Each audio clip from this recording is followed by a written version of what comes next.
Hello, Philippines, and welcome to the World News Jam right here on RJTV and DZRJ Radio. My name is Lecain, and we here at the Jam bring you some of the most interesting stories from around the world. Stuff that happened this week, things like the problem of Asia hate crimes in America, the new friends Taiwan is making, the most famous Filipino in the world, Kanye West, is running for president. When is Donald Trump not in trouble? Why is the CEO of FTX not in jail? Also volcanoes, and of course, zombie viruses, all coming right here on the Jam on DZRJ and RJTV. So this first story is pretty hard to tell, but stick with me. It was March 11th of this year. 67-year-old Filipino mother was coming back to her apartment in Yonkers, New York. She had called New York home for over 20 years, where she raised her daughter and worked as an immigrant from the Philippines. Just having the same normal day-to-day problems that everyone else has, but in general, having a happy and peaceful life, living there in the U.S. However, on that day in March, that would all change as her life would be turned upside down in just a few minutes. As she was coming back from the store, she walked past a large black man going into their building. He yelled some kind of racist remark about Asians, but she continued on into the building, entering the lobby. She was looking for her keys to open her apartment. On the CCTV camera, you could see the large black man looking outside. He just seemed to stare at her. Now, she didn't know the man. However, she did reside in the same building as him. Then he opened the door and he went in the lobby and walked up behind the Filipino woman. And for no apparent reason, he hit her in the back of the head, knocking her to the ground. Now, just so you understand, this woman is a small Filipino woman in her late 60s, and the man, probably more than a foot taller, weighs something around 300 pounds. She went hard to the ground and rolled over on her back. At that point, the huge black man just began punching her over and over, all the while yelling nasty words about her being Asian. Just one hit after the other, and then after the other, just seemed to never stop. When he finally seemed to get tired of punching her, he started kicking her. Once he got tired of that, he spit on her, seemed to be resting himself, getting ready for another round. All in all, he punched her 125 times and kicked her 7 times. Someone saw what was going on, called 911. The caller then started knocking on the door, which seemed to get the attention of the man. If that person had not have been there, had not seen the beating, well, most likely that woman might be dead now. The man then walked out of the lobby and went to the corner, put his hands over his head, and he roared like a lion. The Filipino woman was taken to the hospital and treated for a bleed in her brain and multiple fractures and lacerations to her face. The Yonkers police commissioner said that in his 27 years of policing, this was one of the most violent, heinous crimes that he had ever witnessed. The attack on the CCTV video seemed to go on forever. After the man left the woman, who was bloodied and laying on the ground, he was quickly arrested. I mean, he was guilty. There were witnesses. There was a video of the entire incident. The commissioner said the reason this was so heinous was there was not a relationship. There was no argument. There was no connection to her. Seems he just punched her and kicked her and spit on her because she was Asian. During the court proceeding, the 67-year-old Filipino said in a statement, she said that because of the viciousness of that man, I have lost my place I called home for 24 years. The same place I raised my daughter and my longtime neighbors. As the attack happened, all I could think was, please, Lord, let me live. Please, Lord, my daughters need me. A complete stranger heartlessly spit, beat, and kicked me over 100 times just because I'm Asian. My only hope is that God and the criminal justice system will see fit to make sure this never happens to any other innocent family again. Now, the man pleaded not guilty after he was arrested. However, I mean, everything was caught on video camera. There wasn't much of a defense. And at the trial, he eventually pleaded guilty as part of his deal, as this would be judged as a hate crime, which carries some very, very long jail sentences in the United States. In the end, this week, this man was given 17.5 years in jail. But the interesting thing that we learned along the way is that he had a history of these violent attacks. There was another video of him pushing a woman through a glass door. However, he was given no jail time for that, instead ordered to get treatment for substance abuse. Remember last week when I was talking about what is the most dangerous country in the world and asked if you thought it might be the United States? You know, ever since that mass shooting in Georgia in which a man killed 6 Asian women at a spa, did you know that in those last 2 years, there's been more than 11,400 hate crimes against Asians living in the U.S.? Why, oh why, all of a sudden, are Americans lashing out at Asians, many of whom are citizens? Part of that might have to be something to do with the fact that, according to the 2022 Status Index, 1 in 5 Americans believe that Asians are directly responsible for the COVID virus. Of course, it didn't help that the president of the country at the time referred to it as the China virus or the Wuhan virus or the Kung flu. Studies show that 1 in 3 Americans believe that even though the Asian person might have been born in the U.S., that anyone of Asian descent is more loyal to their country of heritage rather than the U.S. In just the past year, 1 in 10 Asians in the U.S. say they were purposely coughed on, and 1 in 3 say at some point they were told to go back to their country. I mean, honestly, many people in the U.S. can't even name one Southeast Asian country. Used to be the only Asian history taught in the schools was when the Asians were villains, such as in World War II. Now, there's some progress on that. Illinois and New Jersey have now put Asian history into their school curriculum, but still, many parts of the U.S., there is a problem with the understanding that, well, for one, not all Asians are Chinese, and Asians and Filipino Americans are Americans. The Philippines was almost part of the U.S. for decades.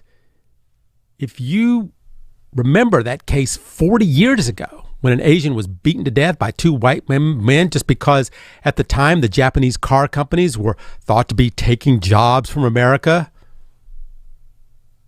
By the way, that guy was Chinese. So what has happened since the 1980s? Well, things seem to be getting worse. For the longest time, you didn't really hear much about Asian hate crimes because they were just not reported by the media. However, they were there.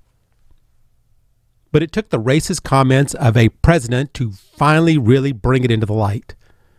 Many Asians say they have changed their lifestyle and their routines in order to avoid being threatened or attacked. COVID, loss of jobs, the idea that the Chinese are the ones that have ruined the economy have given Americans more reason to hate Asians. In the Philippines, it's obvious that I'm a foreigner. I have to respect the culture, the government, the rules of the country. But the U.S., there's nothing but foreigners. Except for a very small group of Indian Americans, all the people there are foreigners, basically. But politics and racism have gotten to people to believe that if you don't look like me, then I'm against you. And for no other reason than I'm going to beat you up, even if you're a short, elderly Filipino woman. Sorry to be ranting on about this. However, I do hope that it gets better before it gets worse. The world has so many other problems to deal with without picking fights with people just because they are Asian. And this is Lecain here on the World News Jam. Usually on the show, we will talk about something in the international news relating to the Philippines. Either it's the president going overseas, or remember last week it was the U.S. vice president coming to meet the Philippine president. Well, this week I wanted to talk about a Filipino that is slowly becoming one of the most famous Filipinos in the world. You know, when you go around the world and you ask people to name a Filipino, any Filipino, they will usually name 2 people, Manny Pacquiao and Ferdinand Marcos, the father of the current president. Without a doubt, the 2 most famous Filipinos around the world. Now, President Duterte became quasi-famous when he called the U.S. president an SOB. And, of course, the drug wars, which was the major news around the world for a while. Hey, the New York Times won a Pulitzer Prize for its story on the Philippine drug wars. Also, I don't want to forget that comedian, 𝗡𝗲𝘄𝘀. He's pretty hot right now. I think he's hilarious. However, his new movie got panned by the critics. But lately, I found that people are starting to mention another Filipino when asked the question to name a famous Filipino, Maria Ressa. Now, this week, Maria Ressa was on really some of the most popular TV shows in the U.S. I was talking to a friend of mine about it, and they asked, well, what shows was she on? And the answer was, well, all of them. MSNBC, CBS News, NPR, even The Late Show with Stephen Colbert. Now, outside of the Philippines, she has become somewhat of a superstar, Time Magazine Person of the Year, and the Nobel Peace Prize winner. She is finding her way to the level of a Pacquiao. She's becoming kind of a hero around the world, someone that people in other parts of the world can relate to because she talks about the Philippines. It's kind of the same thing that's happening in their country too. However, when I try and talk about her in the Philippines, I find two sides. People that are proud that a Filipino has been able to make such stardom in the world, especially in the field of journalism. But there's also the side that criticizes her, calling her a criminal and an embarrassment to the Philippines. And that Rappler, her online news company, is nothing but a haven of lies and deceit, and that Ressa and her people should be thrown in jail for life. The irony of wanting her in jail comes from what her whole story is about, the truth, and how the truth has been lost, because on social media, the truth is boring. What keeps people scrolling and scrolling on Facebook are lies and misinformation. That's what generates revenue. Anyway, she has a book out this week, and she's going to be doing a tour of the U.S. to talk about just that. That book is called How to Stand Up to a Dictator, The Fight for Our Future. Currently, it's 5 stars on Amazon, and it's been getting very good reviews. But like I said, you would think that the Philippines would be proud of a fellow countryman for reaching this kind of notoriety. But that's not the case in a large part because of exactly what the book is about. During the time of Duterte, he was well known for saying the press is the enemy. This is not that far removed from the past president of the U.S. who also said the press is the enemy, or the president of Russia who says the press is the enemy, and then they're all disappeared. Very much what like she says in her book.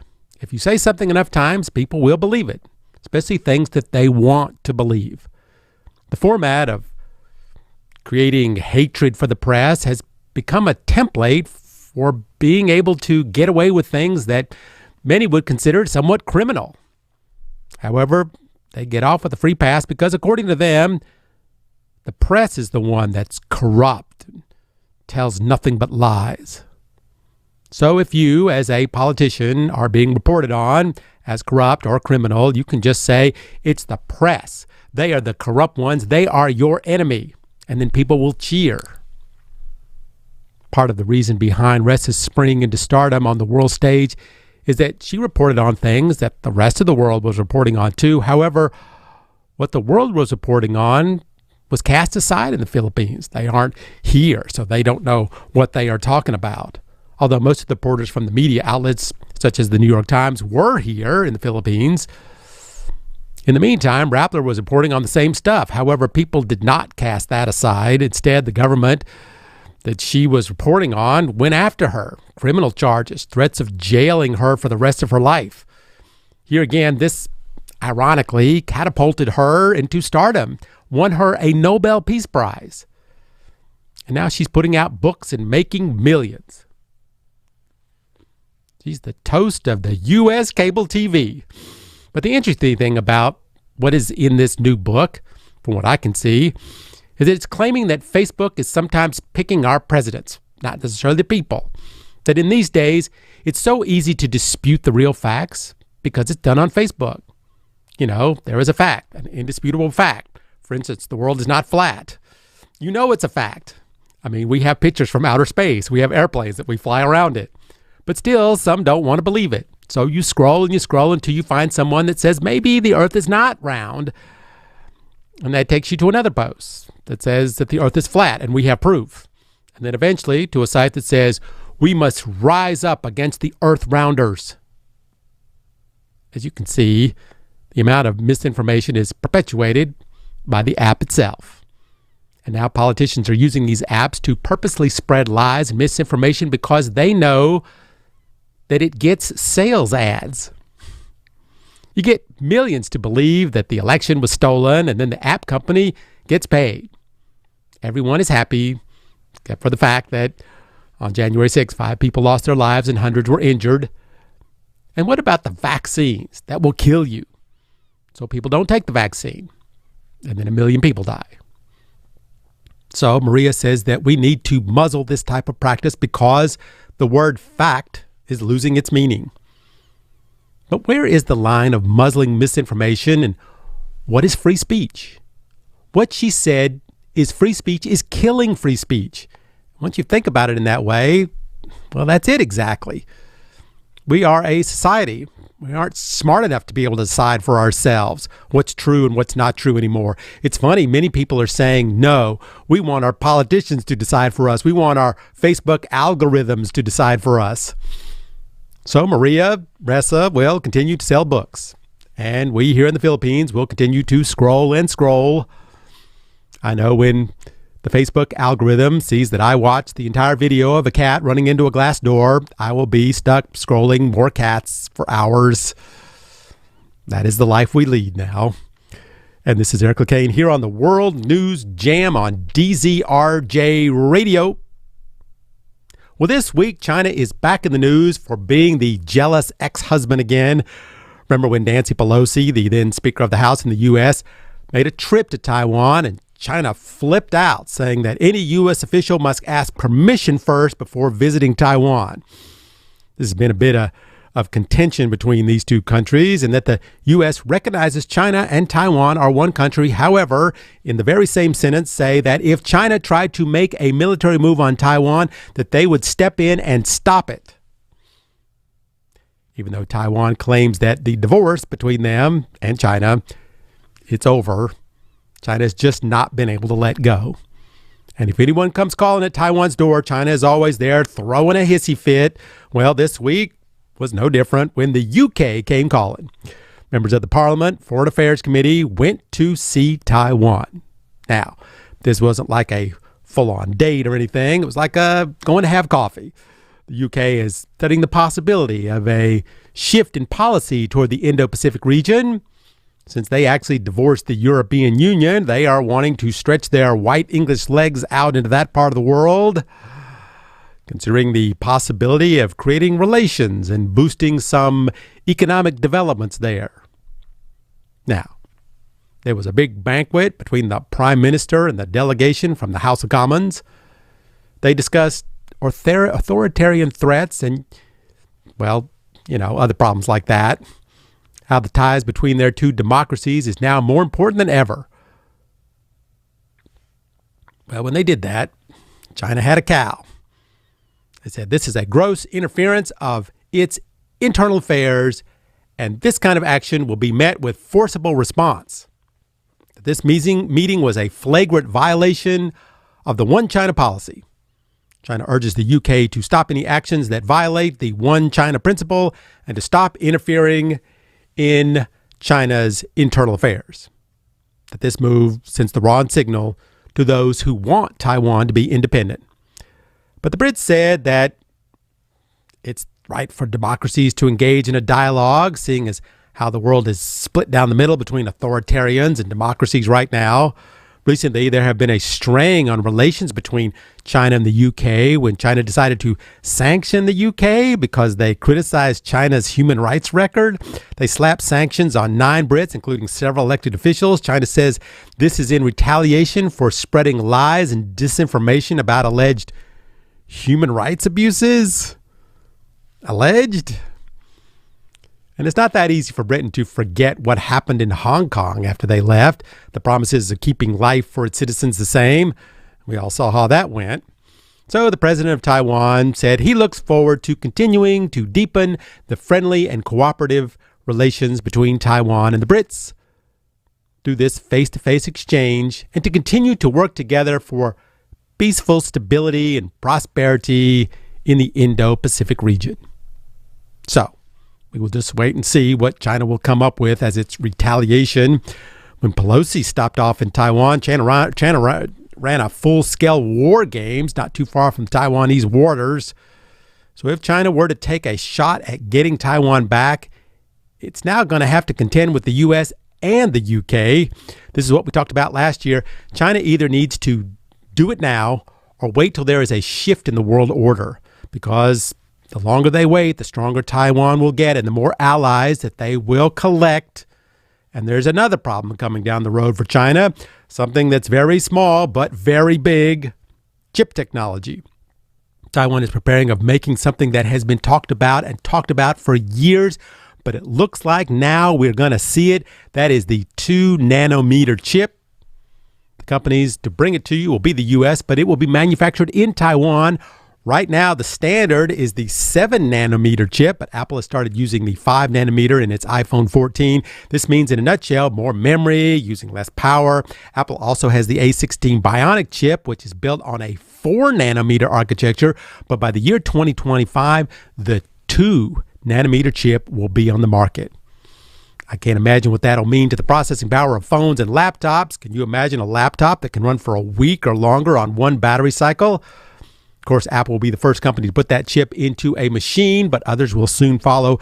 Taiwan currently supplies about 60% of the world's chips, but in the coming years, its multi-billion-dollar business could become a multi-trillion-dollar business.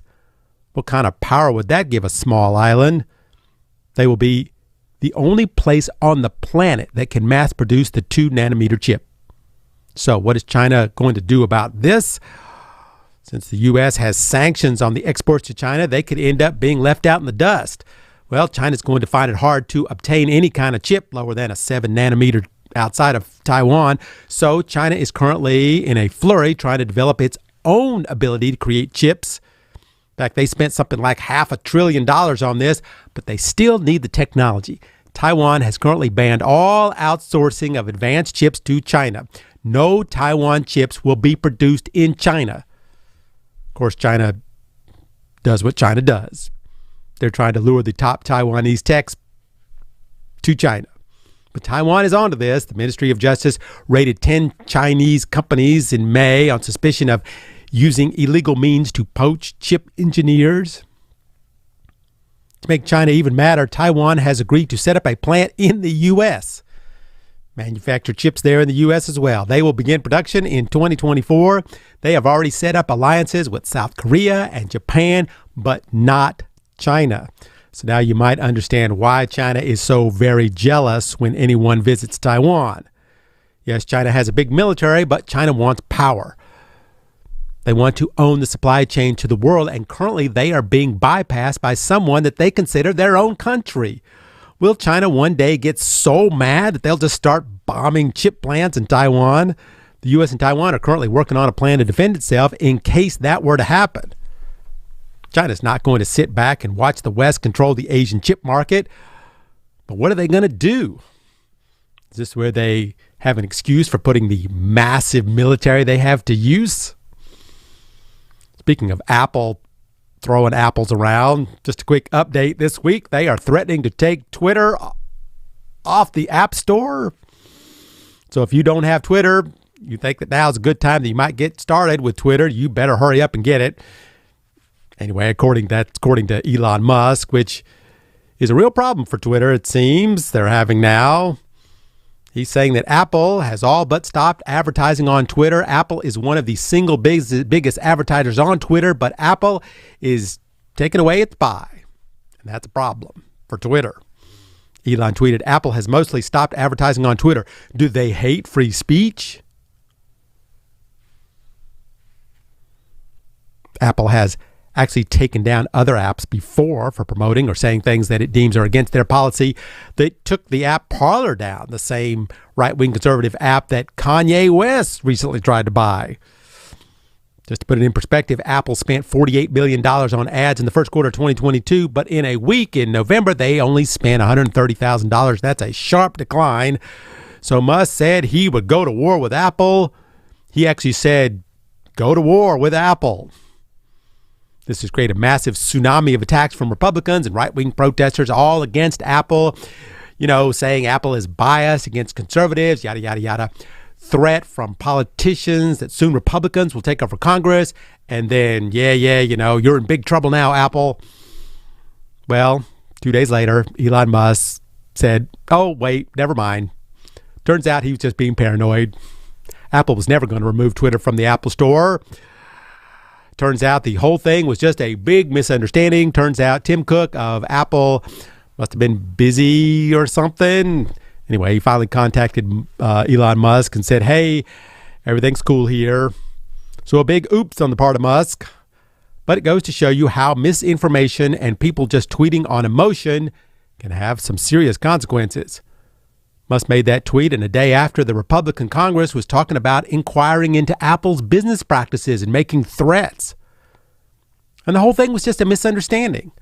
I mean, what is Joe Biden? What if Joe Biden, what if he didn't get a call back from China one day? And then he tweeted out, oh my God, China didn't return my call. Maybe they're going to attack us. We're going to sanction them. We're going to put our ships on their border.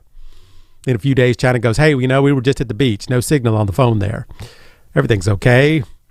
Anyway, Elon, man, you need to relax. And this is Eric Lecain here on the World News Jam on DZRJ and RJTV. Remember how we were talking about Kanye West recently? He's a very famous and wealthy rapper who recently decided to start dissing the Jews. It all really started back in October when he said that he was me-tooing the Jewish community and that the Jews in the music industry were milking the blacks dry. Then on Cuomo News Nation, he talked about the Jewish media mafia and how every celebrity has a Jewish person in their contract. And he claimed that black people are the real Jews, referencing to the 12 lost tribes of Judah, where they actually were black people. Then something about peace agreements between the Israelis and the Palestinians that were designed to make Jews more money. And then in Hollywood, the Jews will blackball anyone who tries to oppose their agenda. This was the same time he claimed to wanting to go DEFCON 3 on Jewish people. It was at this point where all of his sponsors and business associates began tearing up any contracts they had with him or his company. He said afterwards that Adidas would never drop him because they needed him too much, and the next day Adidas dropped him. Of course, a lot of this goes on with the stigma that the Jewish community has a disproportionate amount of power and control over the media and the music business. According to Kanye, the Jews have an iron grip over the most talented black artists in the world, and that he's just standing up for this Jewish power. So as he is being moved from the most famous rapper to the most infamous anti-Semite, Kanye decided to go have dinner with someone else who has been at odds with the Jews over the last 7 years, Donald Trump. Now, Donald has not come out of the anti-Semite closet as Kanye has. However, Trump has befriended quite a few Jew haters. For instance, the Jews that will not replace us guys from Charlottesville, that white supremacist rally. There's good people on both sides. That's one of Trump's most remembered lines ever. So anyway, Kanye decided to fly down to Trump's house and have some dinner. Interesting enough, he brought a friend, a guy named Nick Fuentes. Now, the story goes, try and follow this train wreck here, that Trump thought that Kanye was coming to ask some advice because he was being canceled for his insane anti-Semitic remarks. But Kanye was coming there because he thought Trump was being canceled by the Republican Party and that he was going to help Trump out. Kane's idea was that he would run for president in 2024 and that he was going to offer Trump to be the vice president. He said to Trump that he had not done enough to help the January 6 people that went to jail and that his popularity among the base was disappearing. So he was going to help Trump out. Trump was like, what the F? Are you crazy? You can't win the presidency. It's a waste of your time. Then he started attacking Kanye's ex, Kim Kardashian. Anyway, for a few moments there, Trump was really mad. But then they said later he calmed down. They went out to the patio and were having dinner. Trump likes the patio there because everyone can see him, whether you're walking by or sitting in the restaurant. Now, this guy, Nick Fuentes, who was having dinner with Trump and Kanye, is really the main focus of this part of the story. He is a clear white nationalist, very racist, very anti-Semitic. He was at the Charlottesville rally. He says that the Holocaust never happened. He's been banned from every social media platform. He's a Nazi, COVID denier, all those things. Well, according to Kanye, Trump was very impressed with Nick. Now, Nick did say that Trump was his hero, however, also said that the ex-president was in danger of becoming a scripted establishment bore who would definitely lose in 2024. Now, after the dinner, the whole thing went right to the news. And the backlash of having dinner with someone like Nick Fuentes didn't go over very well. Even the head of the Republican Party in the Senate said at the press conference that anyone that has dinner with an anti-Semitic white nationalist will not represent their party in the upcoming 2024 presidential election.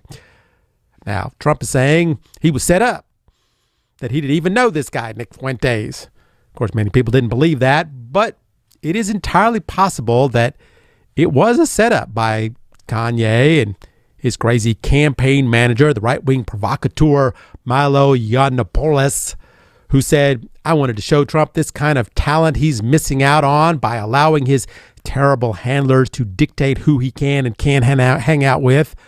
I also wanted to send a message to Trump that he has systematically, repeatedly neglected, ignored, and abused the people who love him the most, the people who put him in office, and that kind of behavior comes back to bite you in the end. Anyway, Trump is disavowing knowing any of these people. Said that the only reason he let Kanye in was because he thought that it would be fun for his guest to see a famous rapper. Anyway, continuing with this train wreck story, after his very well published dinner with Trump, Kanye decided to visit, of all people, Alex Jones. Of course, Alex Jones is the host of InfoWars, the biggest, most sued conspiracy show on the air. Also, maybe not for very much longer after losing $1 billion in a lawsuit against him. Anyway, Kanye went on his show and decided to say that Hitler was a good guy. He said, I see good things about Hitler, that every human being brings value to the table, especially Hitler. He said, I like Hitler, and referred to himself as a Nazi. Now, Alex Jones, who is one of the most racist guys you could ever meet, pushed back against Kanye by saying, hey, Nazis are thugs and they did really bad things. To which Kanye said, they did good things too. We've got to stop dissing the Nazis all the time. He went on to say that Hitler invented the highway and the microphone. Then went on to do an impression of Netanyahu, that's the president of Israel, saying, we have to control the history of books, we have to control the banks, and we have to go and kill people. Later, Kanye posted a swastika merged with the Star of David. So now, it seems that Kanye has come out and proclaimed that he is a Jew and a Nazi. But people have come out, of course, to condemn Kanye and his fiery rhetoric about the Jews, saying he's putting Jews in danger and that he should be seen as what he is, a vile bigot that has targeted the Jewish community with threats and Nazi-style defamation. Of course, Alex Jones claims that this is all free speech. That's his thing, you know.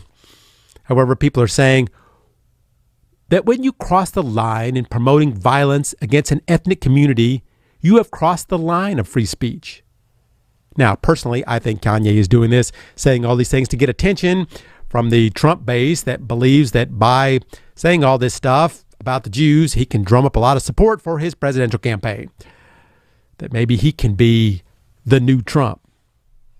Just a little hard to take him seriously. I mean, right now, he's claiming to be a right-wing, conservative, anti-Semitic black rapper who was married to Kim Kardashian, vying for the Republican Party's nomination for president. I mean, really? Does he not realize that most of Trump's followers don't like black people? Should someone remind him that he's black? And this is Eric Lecain here on the World News Jam on DZRJ Radio. Moving over to someone who just really may win the nomination for president, and that is Donald Trump. Besides his dinner, he's back in the news. Remember that trial that Trump was facing? I know what you're saying. Which trial? The one, the state of New York, suing Trump Organization on multiple counts of fraud. Well, it finished up this past Friday. But in the final day, it's when the sparks began to fly. The prosecutor said that there was no way that Trump could have not known about the fraud scheme going on in his company, where the CFO was being paid with cars and free rent, tuition, and untaxed benefits. It was basically a way to get out of paying taxes. He said the evidence is all right there. It shows without a doubt that Trump is an unindicted co-conspirator. But the defense shot back, saying that there should be a mistrial now because the information now is in the jurors' minds, saying that the ex-president is not the one on trial here, that it is his company. Well, the judge denied the mistrial, but said he would instruct the jury accordingly. But this is where the whole thing gets a little sticky. The judge might instruct the jury to take into consideration the fact that Trump's purposefully looked the other way when this was all going on, basically to see no evil in order to benefit from lower payroll costs. Now, this would be the end, really. If the jury believes this, if they decide that this is true, then the company at all levels is indeed committing a crime. One of the biggest pieces of evidence is the closing arguments. They showed this large view screen. There you can see a big picture of Trump's infamous signature, which appeared on several documents, the ones in question. So the argument that Trump knew absolutely nothing about the fraud scheme is looking less and less likely. I mean, speaking of tax fraud, after years and years of the government trying to get a hold of Trump's tax records, they finally got them. All right, 6 years worth anyway. Trump has done everything in his power to make sure those records never will ever be seen. He even took it to the Supreme Court. However, his case was rejected. Why do they want those tax records anyway? For the same reason they want every president's tax records, to see if there are conflicts of interest. Now, Trump had multiple conflicts of interest, including hotel deals in Russia and Saudi Arabia, and getting foreign governments paid huge amounts of money to stay in his hotels. This goes on and on. However, to prove much of this, they need those tax records. But if they can show that Trump was purposefully benefiting financially from being the president, then they may have the legal precedent to force any future president to show all his taxes. Now, of course, every president before Trump showed his taxes, but you never know if Trump could be president again. Lastly, Trump's White House counsel had to testify on Friday this week about something to do with Congress. This is something completely different. Now, we're not sure which criminal probe this was. Maybe either the one about Trump having top secret classified documents in his house in Florida, or it's something to do with the January 6th investigation, which is still ongoing.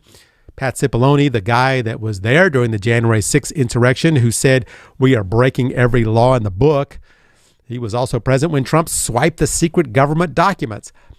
By the way, the special master that was appointed after the request from Trump's lawyers that to throw out all this information about these documents, well, to keep you updated on that, that person has been let go, and now Trump has announced his run for president.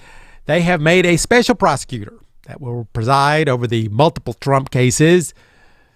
Now, I know there are several other cases going on. Multiple others can be called to testify. However, these are just the cases from this week. I can't imagine working on the Trump legal team has to defend Trump. I mean, as soon as they get one trial finished, another one pops up, and very soon there may be indictments coming down the road for Trump.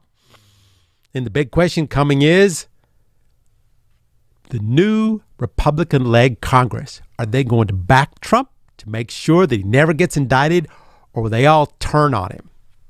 I guess a lot of that depends on if the part of the population that loves Trump will still love him, or they will be cured of Trumpism and want to hang him.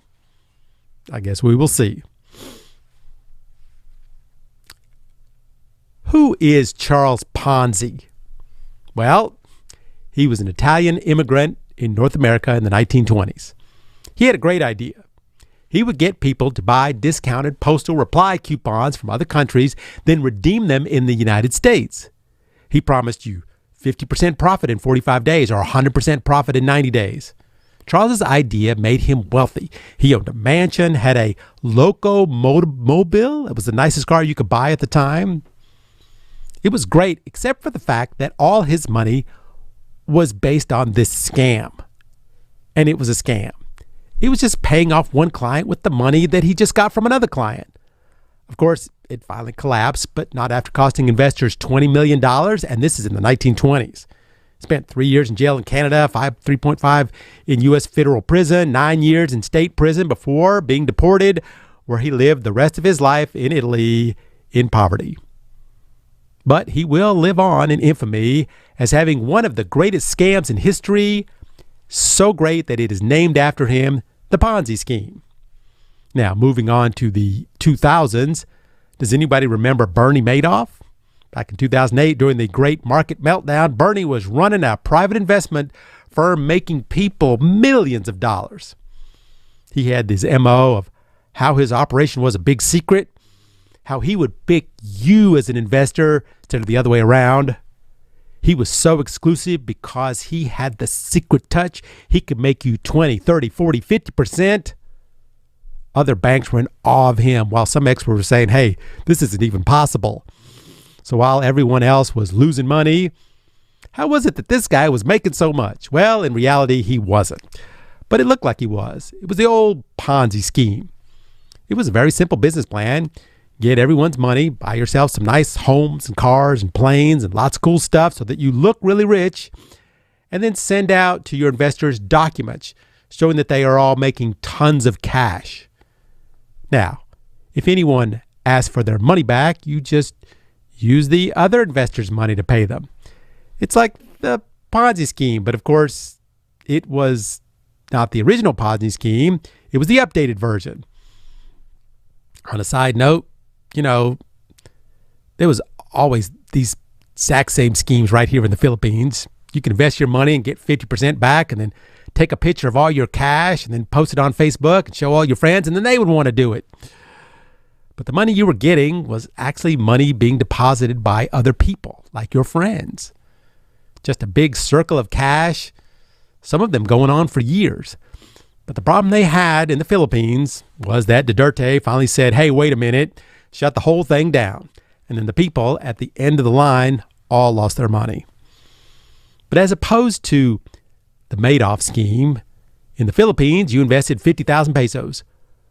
But with Madoff, maybe $50 million. Now, Madoff could have continued this little scam for many more years. However, no one planned for the 2008 market dive, and everyone wanted to get their money back. That's the biggest problem with these Ponzi schemes. It's when the bad market news comes out, they need everything to keep going along as if nothing is wrong, as if all is fine.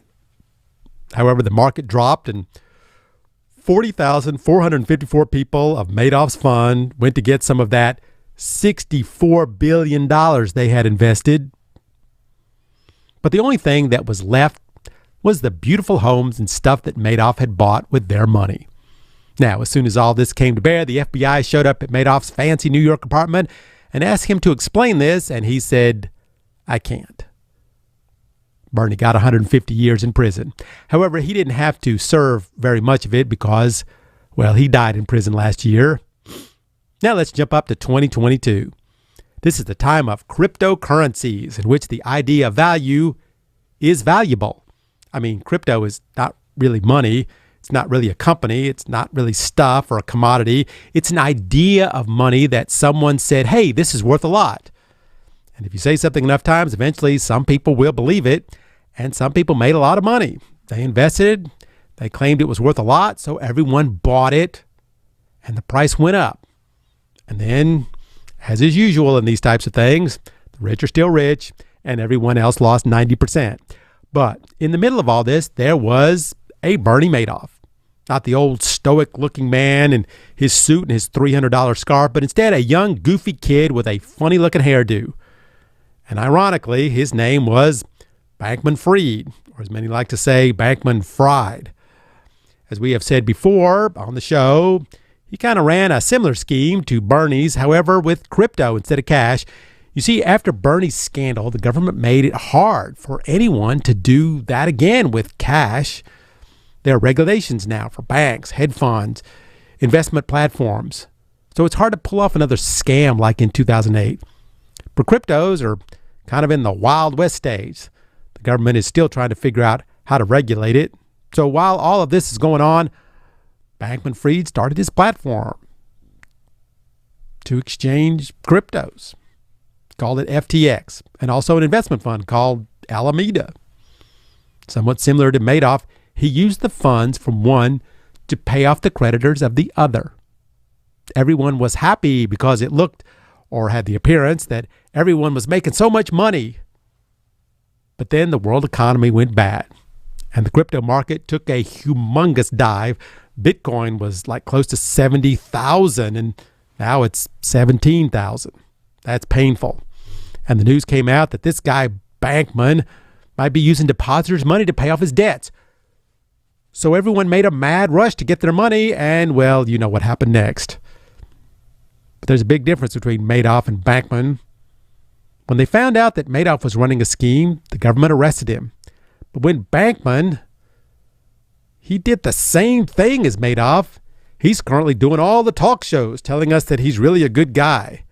And this is all just an accident. Now, one thing you should never do after you have committed a massive financial crime worth billions is talk about it on TV. First of all, he's not good at answering the questions. And secondly, not only are we watching him, but so is the government. And if he didn't look guilty before, well, he definitely does now. He said, I didn't try to commit fraud, but doesn't that mean that you also did commit fraud? I mean, Your Honor, I didn't mean to kill him, but the axe was already in my hand. He went on to say, I really deeply wish that I had taken a lot more responsibility for understanding what the details were of what was going on. So did not taking responsibility, but you should have taken something like responsibility. I mean, this is the third largest crypto trading company in the world, and it's being run by a guy that thinks he should have taken more responsibility. I mean, they still have to figure out who the depositors all are, but they can't find any records of who any of them are. They are not even sure the real names of the people who work there. When George Stephanopoulos interviewed Bankman on TV, he asked him point blank, did you pay your creditors with the depositors' money? He finally said, well, maybe, sort of, kind of, it's possible. Like, why is this guy not in jail as of yet? He took depositors' money and used it for his personal bills. Everyone is asking the same thing. So why is this guy doing talk shows and not in an orange jumpsuit? Honestly, I think things are so messed up at FTX that the authorities are still not sure what to charge him with. But as this unfolds, I think just like Bernie, this brash young investor who doesn't think anyone can touch him is heading for the big house. And I don't mean one of those big houses that he bought with the investors' money. This is Eric Lecain on the World News Jam on DZRJ and RJTV. Thank you for joining us. Prayers, bombs, and walls. What do you think those three words have in common? It's what's all been tried to do to stop the lava flow of volcano eruptions. Well, the world's largest active volcano has also lost its mind again and is spewing its lava all over the mountain. Of course, it's in Hawaii, a group of U.S. islands that were formed in the Pacific from volcanoes. Now, why is this volcano all of a sudden blowing its top? Is it climate change? You know how I love to blame stuff on climate change. Is it Pele, the great god of volcanoes, which, by the way, is a woman? She's known for being the goddess of fire and volcanoes, and some say she might be angry because of the ridiculous price of real estate there in Hawaii. Actually, I just made that up, but it's crazy high there. Or could it be because of an earthquake that opened a series of vents in the floor, allowing the lava lake to appear, and great fissures have pushed the lava over the precipice and down the mountain? But as this beautiful phenomenon continues to amaze all the onlookers, there is a problem. The lava, even though it travels at a snail's pace, is inching its way closer and closer to the main highway. This is the highway that connects both sides of the island together, and the lava is currently less than 3 miles from hitting it. And its current speed, it could hit that highway in about a week. So we aren't looking at people being burnt to a crisp. However, there is a possibility of a huge inconvenience to the public if this makes it to the highway. The other issues is how much more lava might be coming. Now, this comes from a peak about 55,700 feet above sea level, so much of the lava stays up there, but obviously some finds its way into the rift zones and zooms down from the mountain. Once the lava starts to level off, it starts to slow unless more lava behind it starts pushing it. Then you have a problem. But in the meantime, onlookers have been treated to a spectacular eruption. Lava shot up 148 feet on Tuesday. If you get a chance to watch the videos, it really is something to see. Now, this is not like a movie. Remember the movie Volcano, where the volcano lava overruns the town and many people get BBQ'd? This is far from a populated city. So for now, the goddess of fire is just blowing smoke and a lot of this really cool lava. All right, let's get to some virus news. First up, they have decided to change the name of monkeypox to mpox.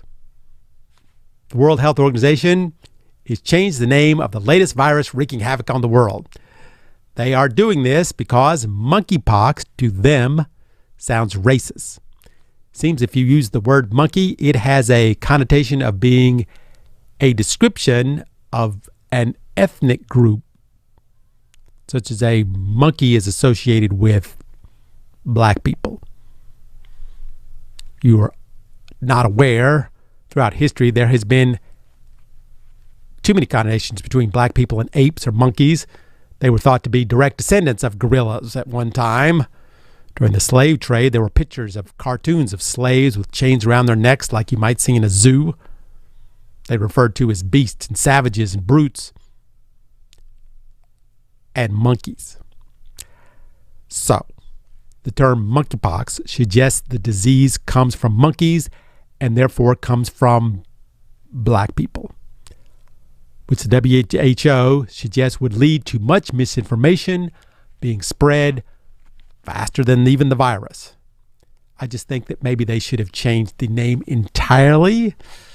I mean, eventually someone's going to ask, what does the M stand for? In other news, there is now a new virus that has been discovered. But really, it's not a new virus. It's actually a 50,000-year-old virus that was trapped in the ice in Siberia.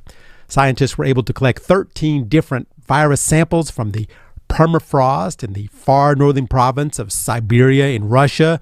One of the viruses has remained infectious even after all that time.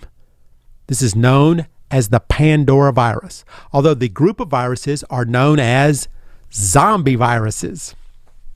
Now, scientists are saying that these viruses are not dangerous to humans, although are they sure? But one, they are saying, is that even if a virus is frozen for 1 million years, once they are thawed and released from their icy tomb, they can somewhat come back to life. Now, in many people's opinions, including mine, they are saying that we should leave well enough alone and not to bother these viruses anymore and simply leave them frozen in the ice. I mean, we just finished COVID and we got mpox now. Why don't we just leave this one alone for now? Well, the issue may be that we can't, because the ice in places like Siberia is melting much faster and more often than normal due to climate change, and we don't want a virus releasing on its own without studying it first. Okay, I understand that. But still, maybe instead we should put all the dinosaur viruses on a rocket and just shoot them into space. I mean, you can imagine what a 1 million-year-old virus might do. Change us all into lizards. This is Eric Lecain here on the World News Jam on RJTV. Thank you so much for joining us this week. We will be back again for more interesting news next week. So until then, everyone be safe out there. This is Eric Lecain here on RJTV and DZRJ, and we will see everybody next week.